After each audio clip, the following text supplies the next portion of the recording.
নমস্কার বন্ধুরা, কেমন আছো? নিশ্চয়ই ভালো আছো। অনেকদিন পর আর ছাদ গার্ডেনটা তোমাদের সাথে শেয়ার করছি। এই যে এখানে মিলি ফুল গাছগুলো দেখো, বেশ ভালোই লাগছে। আর বোগেনভেলিয়ার দেখো, এই কালারটা দেখো, খুব সুন্দর হলুদ কালার, খুব সুন্দর লাগছে। হলুদ আর পিঙ্ক কালারে একাকার, এখানেও দুর্দান্ত লাগছে। আর এই যে এইখানে যে পাতাবাহার কালারটা কিন্তু খুব সুন্দর।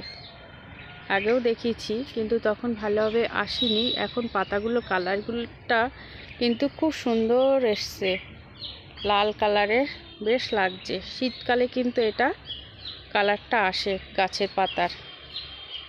আর এইদিকে জবা গাছগুলো আগের থেকে একটু বেটার হয়েছে। শীতকালে জবা গাছ তো ভালোই থাকে না, এই এখন বেশ ভালো লাগছে জবা গাছগুলো। আর এখানে শীতের সিজনে যেই গাছগুলো নিয়ে এসেছিলাম সেই গাছগুলো লাগিয়েছিলাম, তোমাদের সাথে শেয়ার করেছিলাম। দেখো এখন হচ্ছে, এই যে গাঁদা। ভিডিওতে কেমন আসছে জানি না, কিন্তু কালারটা কিন্তু খুব সুন্দর। আর এই যে চন্দ্রমল্লিকার কিন্তু এখনও ভালোভাবে ফুল আসেনি, সবে আসছে। এই যে, আর ডালিয়া তো এখনও আসেনি, গাছগুলো এখনও বড় হয়নি তেমনভাবে, সবে করিয়ে আসছে। এই যে, আর ওইদিকে বালতির মধ্যে দিয়েছিলাম, আর এর মধ্যে এইটা বেশ ভালো লাগছে, টবে দিয়েছিলাম, বেশ সুন্দর।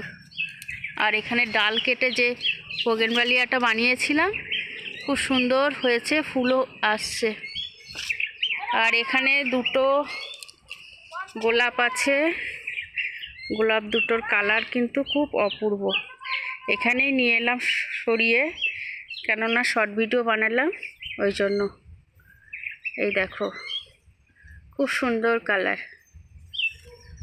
আর এখানে এটা ঝরে গেছে, আর এখানে একটা নতুন গাছে একটা লাল কালারের, এই কালারটাও কিন্তু খুব সুন্দর। আর এই গাছে বোগেনভেলিয়া সাদা গাছে সাদা ফুলগুলো ঝরে গেছে, এখন পাতার সাথে আবার নতুন করে ফুল হচ্ছে। চলো তাহলে ভিডিওটা এখানেই শেষ করছি, গোলাপ দুটো দিয়েই। আবার একটা ভিডিও নিয়ে চলে আসবো। তোমরা ভালো থেকো, সুস্থ থেকো। নেক্সট ব্লগে আবার দেখা হচ্ছে। টাটা।